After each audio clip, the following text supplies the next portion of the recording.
అందరికీ నమస్కారం.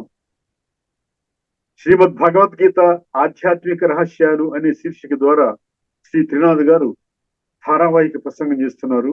వారి ధారావాహిక ప్రసంగంలో ఈరోజు 144వ ప్రసంగం చేస్తున్నారు. శ్రీ త్రినాథ్ గారికి స్వాగతం.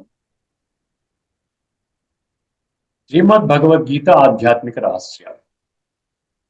ఈ రహస్యాలు తెలుసుకోవడం వల్లండి, ఎవరైతే ఈ రహస్యాలు తెలుసుకుంటారో వాళ్ళు సత్యత అనేటువంటి మార్గంలో నడుస్తారండి. ట్రూత్ అంటాం కదా, భగవంతుడు అబ్సల్యూట్ ట్రూత్ అంటాం, పరమ సత్యం అంటాం, భగవాన్ పరం సత్య హే అంటారు. భగవంతుడు సత్యము అన్నప్పుడు భగవంతుడి సంతానముగా మనము కూడా ఒక సత్యత మార్గంలో నడవడానికి ఒక ఆస్కారం ఏర్పడుతుందండి.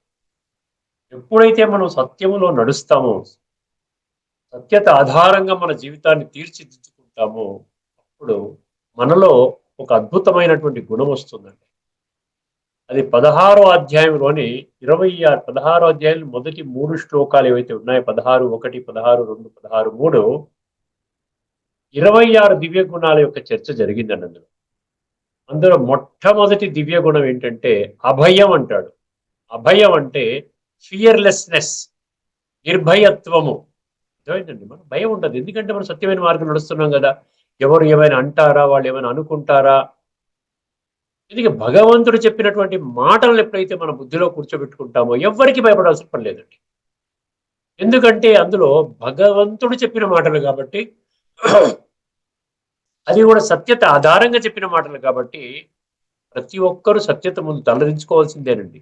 అర్థమైందండి. అందుకన్నా మనలో ఒక నిర్భయత్వము, మనలో ఒక జంకు, భయము, ఇటువంటివన్నీ అన్నీ వెళ్ళిపోతాయి. గుర్తుపెట్టుకోండి, సత్యత ఆధారంగా మనం అసతోమా సద్గమయ, తమసోమా జ్యోతిర్గమయ, మృత్యోర్మ అమృతంగమయ అని ఆ బృహదారణ్యక ఉపనిషత్తులోని 1:3:28 శ్లోకము ఉచ్చరించవలసిన పని లేదు. ఆ ప్రశ్నలు అడగవలసిన పని లేదు. ఎందుకంటే సంపూర్ణ సమాధానము మనకు శ్రీమద్ భగవద్గీత ఆధ్యాత్మిక కోణంలో అర్థం చేసుకోగలిగితే అర్థం చేసుకోగలుగుతాం. ఇప్పుడు మనం మొదటి అంశముగా యజ్ఞము గురించి మనం చర్చించుకుంటున్నామండి. యజ్ఞం యొక్క ప్రాముఖ్యత. యజ్ఞములో అంటే భగవంతుడికి మనం సహాయకులుగా అవుతామండి. యజ్ఞాన్ని స్పష్టంగా అర్థం చేసుకుంటే మనం భగవంతుని యొక్క ధర్మ సంస్థాపన కర్తవ్యములో మనం భాగస్వాములు అవుతాం. భగవంతుడి కార్యక్రమంలో మనం భాగస్వాములు అవడం అంతకంటే గొప్ప పని ఏమైనా ఉందా చెప్పండి, ఒక్కసారి ఆలోచించుకోండి. అద్భుతమైనటువంటి జీవితం మనకి లభిస్తుందండి. అర్థమైందండి. అందువల్ల భగవంతుడు ఏమంటున్నాడు, యజ్ఞానికి నీవు సహయోగిగా కావాలి అంటే కేవలం నువ్వు చేయవలసిన పని అల్లా ఏమిటి, కేవలం బుద్ధినేత్రం తెరుచుకుంటే సరిపోతుంది. బుద్ధినేత్రం తెరుచుకుంటే అన్ని సవ్యంగా ఉంటాయండి. సత్యత మార్గంలో నడుస్తాము. భగవంతుడు చెప్పినటువంటి మాటలని వాస్తవికంగా ఏం చెప్పారు ఆయన, యథార్థమైనటువంటి జ్ఞానం ఏమిటి, ఇవన్నీ కూడా మనకి స్పష్టమవుతాయి. ఆ విధంగా భగవంతుని యొక్క సంపూర్ణ ఏమంటారు ఆశీర్వాదాలు అనండి, లేకపోతే వారి యొక్క సహాయం అనండి, ఇవన్నీ కూడా మనకి మెండుగా లభిస్తాయండి. అందువలన మనం చేయవలసిందల్లా ఏంచి బుద్ధి నేత్రాన్ని తెరుచుకోవాలి. ఇప్పుడు యజ్ఞాన్ని ఆ విధంగా మీరు సమర్థించండి అని భగవంతుడు కోరుకున్న యజ్ఞము ద్వారా మనకి ఏమి లభిస్తుంది అన్న విషయాన్ని స్పష్టం చేసేటువంటి ఒక శ్లోకాన్ని మేము ముందుంచబోతున్నానండి. అది 18వ అధ్యాయంలోని 5వ శ్లోకం. 18వ అధ్యాయంలోని 5వ శ్లోకం చాలా ముఖ్యమైన శ్లోకం అండి. అర్థమైందండి. చాలా జాగ్రత్తగా వినండి. యజ్ఞదాన తప కర్మ, యజ్ఞదాన తప కర్మ నత్యాజ్యం కార్యమేవ తత్, యజ్ఞోదానం తపశ్చైవ పావనాని మనీషిణాం అన్నాడు. ఇది శ్లోకం అండి. 18వ అధ్యాయంలోని 5వ శ్లోకం చాలా ముఖ్యమైన శ్లోకం. అంటే భగవంతుడు చెప్తున్నటువంటి ప్రతి ఒక్క మాట నిర్వచనీయమైనది, అది ఆచరణ యోగ్యమైనటువంటిది, అది అద్భుతమైనది, మన జీవితాన్ని సమూలముగా పరివర్తన చేసేటువంటి జ్ఞానాన్ని చెప్తున్నాడండి. దీనిని తేలికగా తీసుకోవడం కానీ విస్మరించడం కానీ చేయకూడదు. ఇక్కడ ఈ శ్లోకంలో యజ్ఞము ఏమన్నారంటే యజ్ఞము దానము తపస్సు. యజ్ఞము దానము తపస్సు ఈ 3 విషయాల చర్చ చేస్తున్నారండి. ఈ 3 విషయాలని ఖచ్చితముగా నీవు ఆచరించాలి. ఇది భగవంతుని యొక్క కమాండ్ అంటున్నాడు. చూసారా? భగవంతుని యొక్క ఆజ్ఞ, ఆదేశము, నిర్దేశము, ఇన్స్ట్రక్షన్, డైరెక్షన్. ఇది భగవంతుని శ్రీమతము. ఒకసారి పరిశీలిద్దామండి. యజ్ఞదాన తప కర్మ నత్యాజ్యం కార్యమేవ తత్ యజ్ఞోదానం తపశ్చైవ పావనాని మనీషినాం. ఇది శ్లోకం. యజ్ఞం అంటే మీరు ఏమి చేయక్కర్లేదండి, స్వయాన్ని అర్థం చేసుకోండి. నేను ఆత్మని, ఈ దేహము కాదు, నేను శరీరము కాదు, భౌతికమైన చర్మము, ఎముకలు, మాంసము, రక్తముతో కూడినటువంటి ఈ వినాశి ఎప్పుడు పోతుందో తెలియదు అటువంటి శరీరమే నేను అనుకుని జీవితకాలము దానితో బంధింపబడి దాని కొరకు నేను పాపం చేస్తున్నాను. సరే, శరీరం యొక్క ఆనందము కోసము ఆత్మ వేరు, శరీరం వేరు అని మనం అర్థం చేసుకున్నాం కదా. ఆత్మ ఏమైపోతుందంటే తప్పుడు కర్మలు చేయిస్తుంది. ఆ విధంగా అందుకని పాపాత్మ అంటాం. పాప శరీరం అనం కదండి. శరీరము, ఇంద్రియాలు, ఆ మనస్సు, బుద్ధి, సంస్కారాలని దృష్టిలో లేకుండా మనం ఏం చేస్తున్నాము, కేవలం ఇంద్రియ సుఖాల ఆధారంగా అదే పొందడం జీవిత లక్ష్యం అనుకొని మనం చేస్తున్నాం. శరీరము వేరు, ఆత్మ వేరు. ఆత్మ శరీరం ఒక యజమాని. ఈ బంట్రోతు, ఈ శరీరం అనే బంట్రోతు ఏం చేస్తుందండి, యజమానిని కుళ్ళబడుస్తుంది అనమాట. యజమాని భ్రష్టు పట్టించేస్తుంది. యజమాని జీవితాన్ని సమూలంగా సర్వనాశనం చేస్తుంది. ఎంత తీవ్రమైన విషయం చూడండి ఇది. యజమాని హోదాని నేను గుర్తించలేదు, అందువలన ఈ యొక్క భయంకరమైనటువంటి, విపత్కరమైనటువంటి, తీవ్రమైనటువంటి, ఘోరాతి ఘోరమైనటువంటి పని జరుగుతోంది. ఒక్కసారి ఆలోచించండి. యజ్ఞం అంటే మీరేం చేయాలి, నేను ఒక స్వచ్ఛమైనటువంటి, పవిత్రమైనటువంటి ఆత్మని, శక్తిశాలి ఆత్మని, పరమాత్మ సంతానాన్ని, పరమాత్మకు ఉండేటువంటి మొత్తం ప్రాపర్టీ అంతా నా ప్రాపర్టీ. పరమాత్మ దివ్య గుణాల సాగరుడు, నేను మాస్టర్ దివ్య గుణాల సాగరుడిని. పరమాత్మ సర్వశక్తివంతుడు, నేను కూడా మాస్టర్ సర్వశక్తివంతుడిని, మాస్టర్ ఆల్మైటీ అథారిటీని. తండ్రి ఏ విధంగా గొప్పగా ఉంటే బిర్లా పిల్లలు, టాటా పిల్లలు, అంబానీ పిల్లలు అడుక్కునే వాళ్ళలాగా ఉంటారా చెప్పండి. తండ్రి చాలా ఉన్నతమైనటువంటి వాడు, బిడ్డ చాలా ఆర్డినరీగా ఉన్నాడన్న కథ ఎక్కడైనా వింటామా లౌకిక భౌతిక ప్రపంచంలో? ఇక్కడ తండ్రిని మనం ఎన్ని విధాలుగా మనం అసాధారణ గుణాలు అని చెప్పి నేను అనుకోవడం 10 గుణాల దాకా మనం చర్చిస్తున్నామండి. ఇంకా ఎక్కడ ఎవరికి కూడా ఈ వర్తించవు ఈ 10 గుణాలు, అసాధారణ గుణాలు. 33 కోట్ల దేవతల గురించి కూడా ఈ అసాధారణ గుణాలు చెప్పలేరు. అదేవిధంగా ధర్మ స్థాపకులు, అదేవిధంగా సాధువులు, సంతులు, ఋషులు, మునులు, పీఠాధిపతులు, మహామండలేశ్వరులు, జగద్గురువులు అనబడేటువంటి అద్భుతమైన విశిష్టమైన వ్యక్తులు కూడా ఈ 9, 10 మనం ఇప్పటివరకు ఏవైతే చర్చించుకున్నామో అసాధారణ గుణాలు లేవండి వాళ్ళకి. భగవంతుడికి ఒక్కడికే ఉన్నది, భగవంతుడు ఒక్కడే అని ప్రూవ్ చేయడానికి భగవంతుడు ఇంత కష్టపడుతున్నాడు చూసారా. నేను ఒక్కడే భగవంతుణ్ణి, నేను ఒక్కడే మీ తండ్రిని, నన్ను నమ్మటం లేదు మీరు, నన్ను నాపై అవిశ్వాస తీర్మానం పెట్టారు మీరు సరే. అందుకని మీ యొక్క గతి ఇలాగుంది. మీరు రోజు రోజుకి దిగజారిపోతున్నారు, విలువలు లేనటువంటి జీవితాన్ని జీవిస్తున్నారు. సో యజ్ఞములో భగవంతుడి కర్తవ్యాన్ని మనం సమర్థించాలంటే మనము చేయవలసిన మొట్టమొదటి పని ఏంటంటే ఆత్మాభిమాని స్థితిలోకి రావడానికి నిరంతరము అభ్యాసము చెయ్యాలి. ఎందుకంటే ఆత్మాభిమాని స్థితి ద్వారానే మనము పరమాత్మాభిమాని స్థితిలోకి వెళతాము. పరమాత్మ యొక్క గుణాలు, శక్తులు మనలో ప్రవహిస్తాయి. అది యజ్ఞం అంటే అదనమాట. యజ్ఞం ఏ విధంగా సహాయం చేయాలంటే భగవంతుడి శరీరం లేదు. ఎవరైతే సహాయకారులుగా ఉండడానికి ఇష్టపడుతున్నారో వారి సహాయం తీసుకుంటున్నారు కొన్ని లక్షల మంది వారికి తోడుగా వారి కర్తవ్యమే ముఖ్య కర్తవ్యం అనుకుంటూ ముందుకు వెళుతున్నారండి. వారే బ్రహ్మకుమారులు, బ్రహ్మకుమారులు. ఎటువంటి అపోహలు ఉండవలసిన పని లేదండి. సంస్థ పట్ల లేక ఆ యొక్క విద్యార్థుల పట్ల, ఇది ఒక యూనివర్సిటీ అంటే మేమంతా స్టూడెంట్స్, అర్థమైందండి. ఈశ్వరీయ విశ్వవిద్యాలయం యొక్క విద్యార్థులము. అక్కడ జరిగేటువంటి అద్భుతమైనటువంటి కార్యక్రమాన్ని తెలుసుకోలేనటువంటి అజ్ఞానులు 4 మాటలు అనొచ్చు, ఎడల చేయొచ్చు, గేలి చేయొచ్చు, ఏదైనా చేయొచ్చు, నిందలు వేయొచ్చు. కానీ ప్రత్యక్షంగా తెలుసుకొని అనుభవం చేసేవాళ్ళు ఈ యొక్క విషయాన్ని స్పష్టంగా అర్థం చేసుకొని భగవంతుడి మార్గంలో నడుస్తారు. యజ్ఞం, దానం అంటే ఏమిటి? మొత్తం 3 గుణాలు చెప్పాడు ఇక్కడ. యజ్ఞము, దానము మరియు తపస్సు. ఈ మూడింటిని ఎట్టి పరిస్థితులు విడిచిపెట్టకూడదు అంటున్నాడు. యజ్ఞం అంటే చెప్పాను కదా, ఆత్మాభిమాని స్థితి. దాంట్లో ఆటోమేటిక్గా దివ్య గుణాలు వచ్చేస్తాయి. దివ్య గుణాలు వచ్చినప్పుడు దివ్య గుణాలతోనే మన యొక్క మాట తీరు మారుతుంది. మనస వాచ కర్మణ అద్భుతమైనటువంటి జీవితాన్ని జీవిస్తాం. మన ఆరోగ్యం బాగుపడుతుంది. బీపీలు, షుగర్లు ఏమన్నా ఉంటే అవి కూడా పోతాయి. హార్ట్ ప్రాబ్లమ్స్ కూడా, హార్ట్లో ఉన్న బ్లాక్స్ కూడా పోయినటువంటి కొన్ని వేల సంఖ్యలో ఉన్నటువంటి మనుషులు మీకు ఉదాహరణలుగా ఉన్నారు. మీకు అర్థమైందని మేము హార్ట్ క్యాంప్స్ పెడుతుంటాం మౌంట్ అబూలో. అక్కడ ఫేమస్ కార్డియాలజిస్ట్ ఆయన డాక్టర్ సతీష్ గుప్తా అని చెప్పి is a very international and reputed cardiologist అనమాట. వారు అక్కడ సేవ అందిస్తూ ఉన్నారు. 10 రోజులు క్యాంప్ పెడతారు. ఎవరికైనా హార్ట్లో బ్లాక్స్ ఉంటే చెప్పండి, నేను అరేంజ్ చేస్తాను ఆ విధంగా ప్రోగ్రామ్. రూపాయి ఖర్చు లేని పని, గుర్తుపెట్టుకోండి.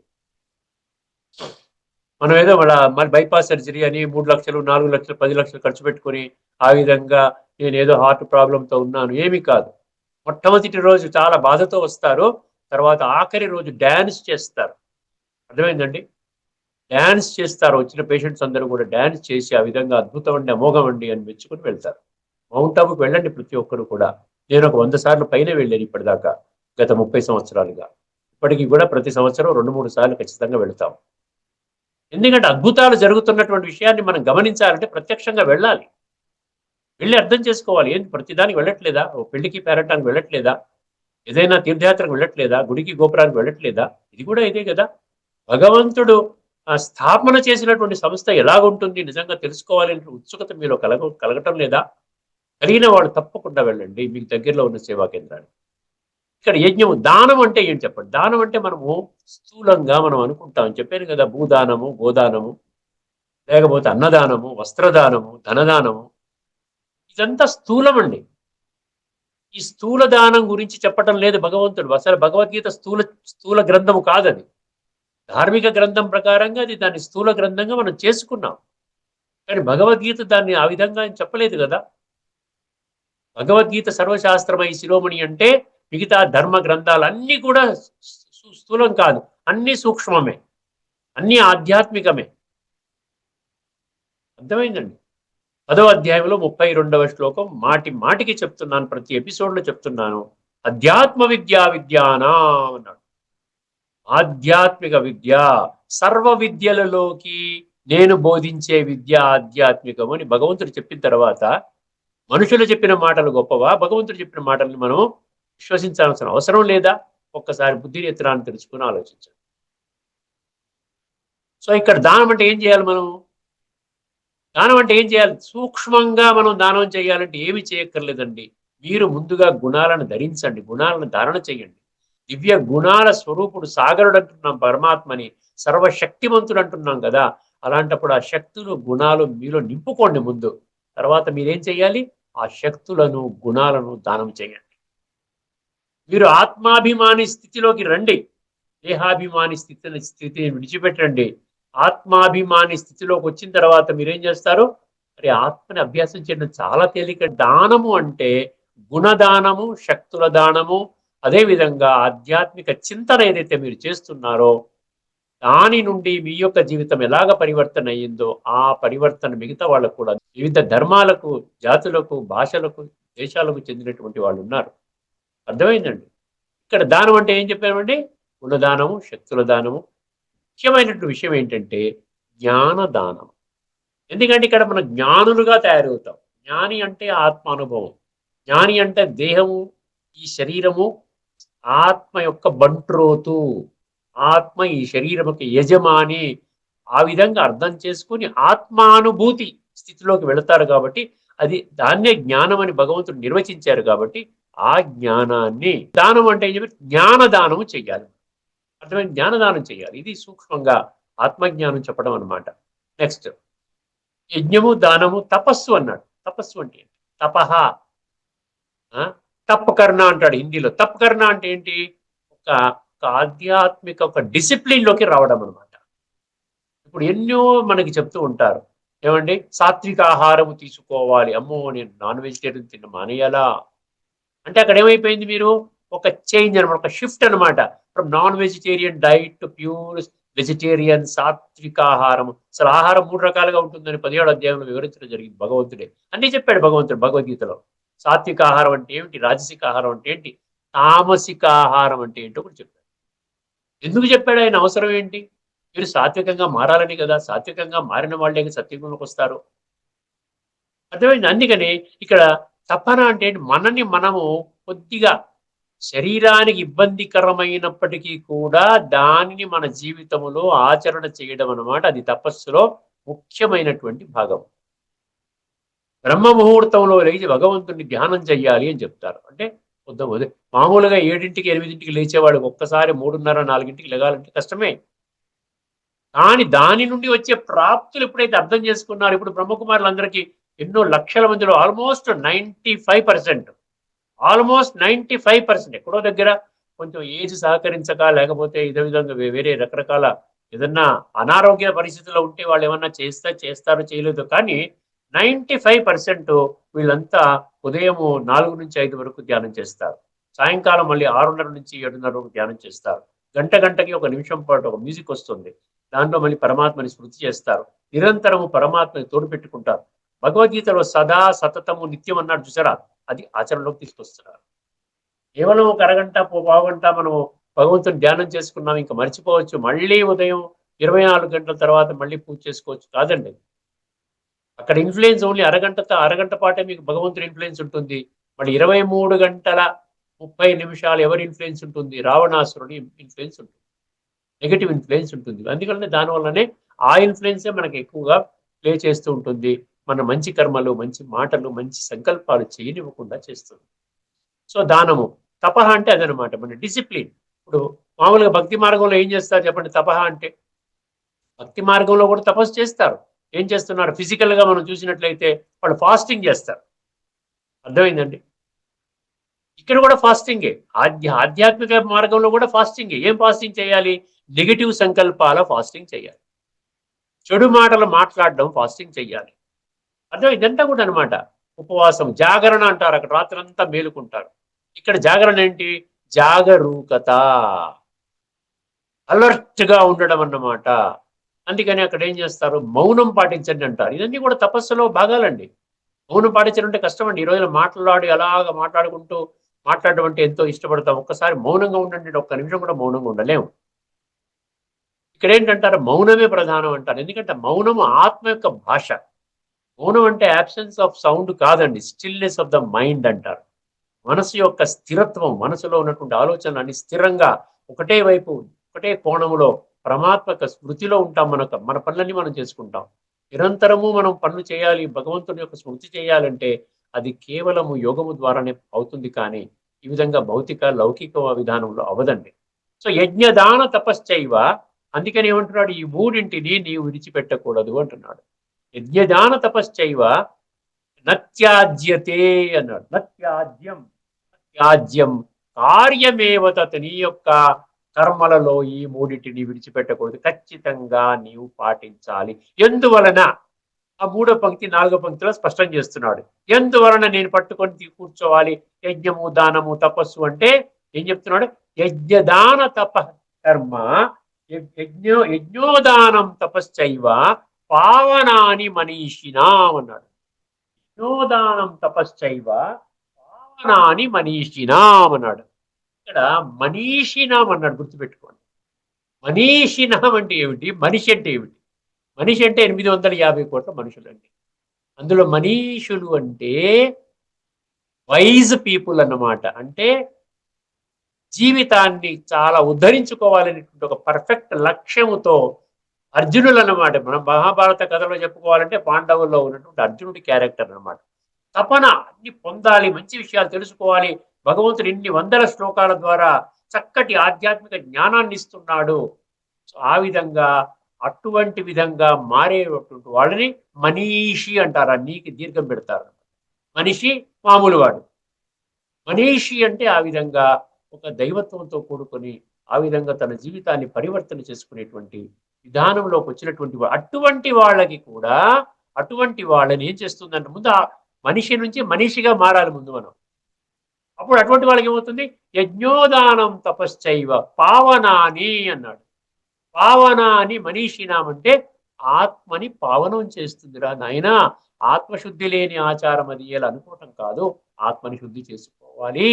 యజ్ఞము, జ్ఞానము, తపస్సు ఈ మూడు నీకు సహకరిస్తాయి కాబట్టి నీ జీవితంలో ఈ మూడు ప్రక్రియల్ని ఎట్టి పరిస్థితిలోనూ విడిచిపెట్టకూడదు, ఖచ్చితంగా ఆచరించాలి. ఇది శ్లోకం అండి, ఇది తత్వము. ఇప్పుడు భగవద్గీతలో ఏం చెప్పారో ఒకసారి చూసుకొని మనము రెండో అంశానికి వెళ్ళిపోదాం. యజ్ఞదాన తప కర్మ న త్యాజ్యం కార్యమేవ తత్ యజ్ఞోదానం తపశ్చైవ పావనాని మనీషిణవ్య.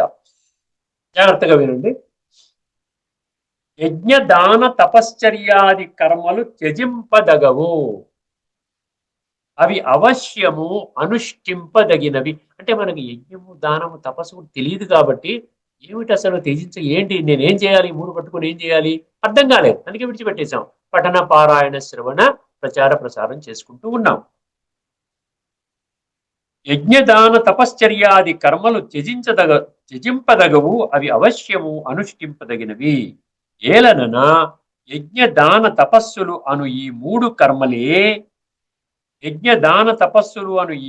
కర్మలే బుద్ధిమంతులైన వారిని పవిత్రమనర్చును.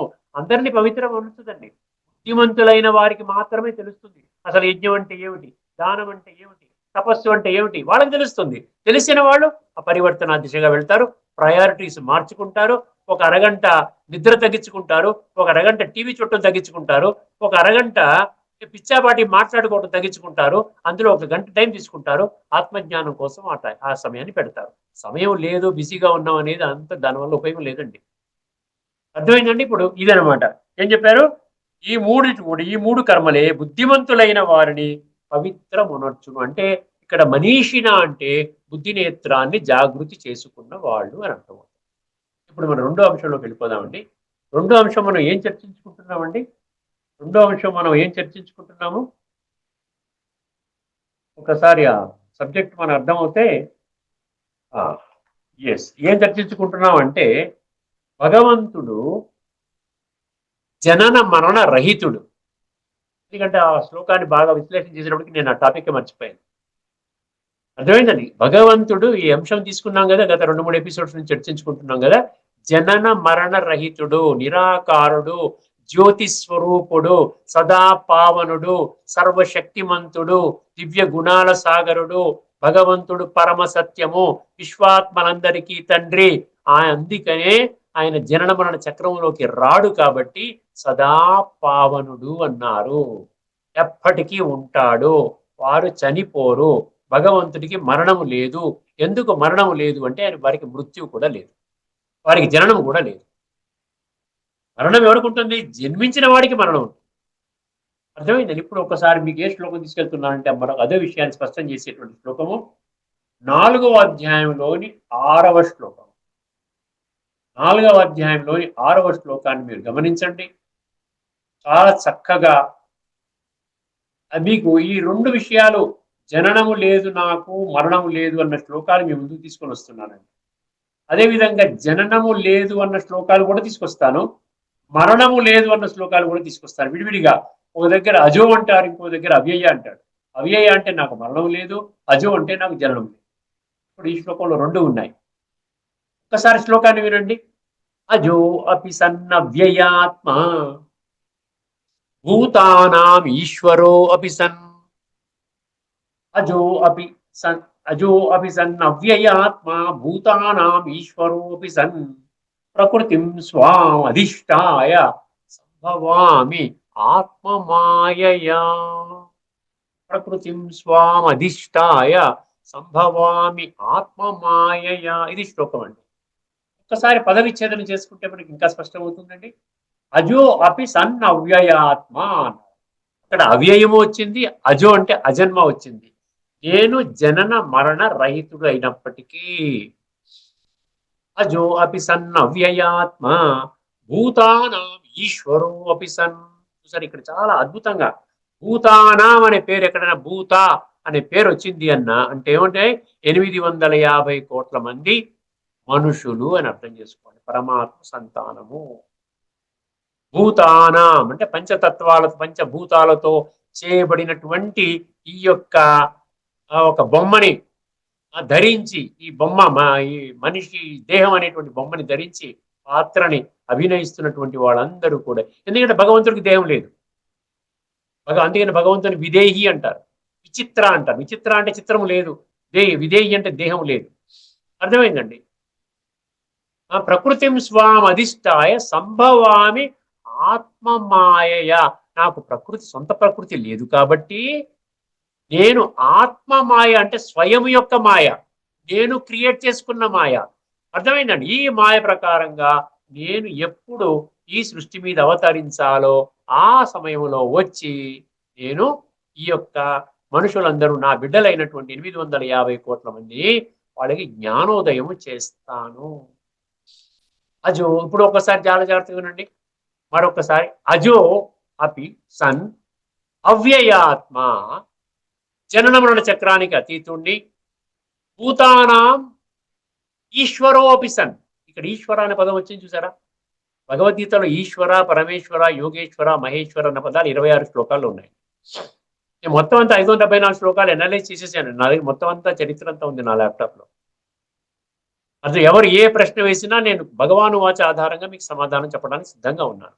మిమ్మల్ని మీరు కేవలం ఒకటి బుద్ధినేత్రాన్ని తెలుసుకొని సత్యత ఆధారంగా జీవితాన్ని మలుచుకోవాలనే దృష్టిలో ఉంటే మాత్రం ఖచ్చితంగా మీరు కన్విన్స్ అవుతారు. లేదు అంధవిశ్వాసంలో ఉంటే, ఆర్గ్యుమెంట్స్ కొరకు ఉంటే నాకు సమయం లేదు, మీకు సమయం లేదు. మీ సమయం వేస్ట్, నా సమయం కూడా వేస్ట్. ఈశ్వరుడు అంటే ఏమిటి? ఈశా అంటే ఏమిటి? ఈశ్వరుడు అంటే ఏంటి? కంట్రోలర్. ఈ యొక్క యావత్ మానవ సృష్టికి కంట్రోలర్ ఎవరు అంటే నేనొక్కడినే కంట్రోలర్. ఆ విషయం తెలుసుకోవాలి. ప్రతి దానికి అర్థ సహితంగా వెళ్ళాలి. మీరు ఏదైనా శ్లోకం మీరు పఠించారనుకోండి, దాని అర్థం తెలుసుకోండి, మళ్ళీ ఇక్కడ ఆత్మజ్ఞానమే వస్తుంది అందులోంచి. అర్థం తెలుసుకోనంత వరకు మనం ఏదేదో అనుకుంటాం. అర్థమైందండి. ఒకసారి గమనించండి. అభిజన్ సంభవామి ఆత్మమాయ అంటే ఇప్పుడు ఏం చేస్తున్నాడు ఆయన? భగవంతుడు, నిరాకారుడైన భగవంతుడు ఒక దేహం కావాలి మనతో మాట్లాడాలంటే. దేహం లేకపోతే కమ్యూనికేట్ చేయలేరు. మనకు కూడా దేహం లేకపోతే కమ్యూనికేట్ చేయలేమండి. దేహం ఉన్నంత దేహం ఆత్మ రెండు ఉంటేనే కమ్యూనికేట్ చేస్తాం. ఆత్మ లేకపోతే శరీరం జడము అని కమ్యూనికేట్ చేయలేం. పొట్టి ఆత్మ ఉన్నా కూడా కమ్యూనికేట్ చేయలేం. సో ఈ రెండు అవసరం కాబట్టి పరమాత్మ ఒక సాధారణ వృద్ధ మానవ తను ఆధారంగా తన సొంత ప్రకృతిని ఆధారం చేసుకొని ఈ యొక్క ఈశ్వరీయ జ్ఞానాన్ని, రాజయోగాన్ని ఆ విధంగా మనందరికీ బోధిస్తూ ఉన్నారు. ఇక్కడ యోగమాయ అన్నాడు చూసారా? ఒక దగ్గర యోగమాయ అంటాడు, దైవీ హీషా గుణమయి మమ మాయా దురత్యయ అని 7వ అధ్యాయం 14వ శ్లోకంలో చెప్పాడు. అక్కడ మమ మాయ, నా యొక్క మాయ. నేను మాయని క్రియేట్ చేశాను కదా, నా మాయలో నా మాయను మీరు అధిగమించాలి అంటే మీరు నన్ను తెలుసుకోవాలి కదా. నన్ను తెలుసుకోకుండా నా మాయను ఎలా అధిగమిస్తారు?